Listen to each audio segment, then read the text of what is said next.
A very good evening to the weather listener. Zainab Mohammed with Safalma News in Brief. The renovation of secondary school under World Bank Assisted Educational Program tagged as Adjacent Girls Initiative Learning and Empowerment Agili has commenced in Fontua Zone. Projects being executed under the program, among others, include renovation of toilets, laboratories, classrooms, and water supply. A visit to Government Girls Arabic Secondary School, Kaboma, shows that 24 toilets for both juniors and senior sections for the school are under repairs. The principal senior section of the school, Hajja Fatima Garba, who went around with the newsmen around the project, stated that a 750 liters capacity over water tank height was provided and connected to the borehole constructed for effective water supply. She further explained that the tables and chairs will also be provided to the conscious students over population in classroom, and describes Agile program as a good initiative, which if maintained will have some solve of the problems by building education in the state. While commending Katsina State Government for the initiative through directive label to reduce costs, the principal advised other principals of the benefiting schools to fear Allah by executing quality job. On his part, the state chairman of All Nigerian Confederation of Principal and Corps, Alhaji Garba Shiru, said the execution of the project is entrusted of the principal and school-based management committees of the benefiting schools of implementation to ensure quality job through direct label. Na kamar yadda muka faro aikin nan to mu dore mu yi aiki mai kyau, yanda aiki mai kyau shine zai ba mu damar samun wannan tallafin har na shekara 5 idan kuma ba aiki yanda ya kamata ba kaga tallafi na iya yankewa.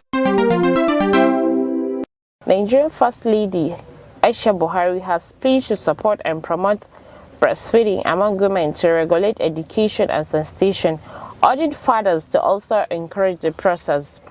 Speaking on behalf of the First Lady at the State House Clinic on Ataku to mark World Breastfeeding Week, the Senior Special Assistant to the President on Administration and Women Affairs, Dr. Rukayetu, assured Nigerians of government commitment toward ensuring the more family expected to adopt 6-month exclusive breastfeeding. The Permanent Secretary State House, Tijani Umaru, affirmed government commitments to support the initiative by promoting training programs and other activities by breastfeeding support groups. The Minister of Humanitarian Affairs, Disaster Management and Social Development, Sadia Umar Farouk, has been applauded for smooth humanitarian interventions in managing disasters.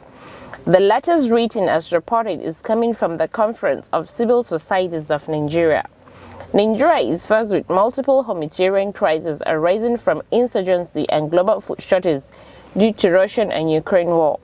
The composition of Nigeria's civil society groups calls the Ministry of Humanitarian Affairs, Disaster Management and Social Development based in terms of humanitarian response.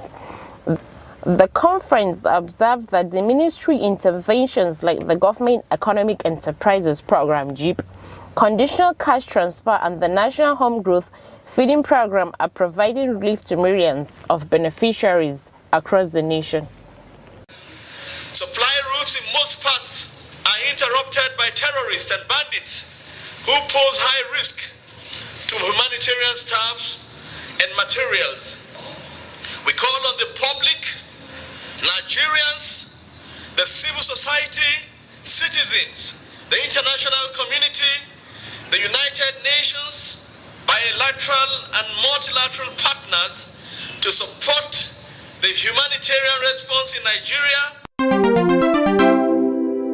A fire outbreak at the House of Representatives new building has been contained. Information available to newsmen from the office of the Clerk House of Representatives Yahya Nzari explained that the fire started on Thursday evening with the spark from water dispenser as a result of electric sockets in room 227. And the fire service was immediately notified and the fireman put off the fire. Normalcy has since returned as the fire did not spread beyond the office. That is Safalma News in Brief. Thanks for staying with us.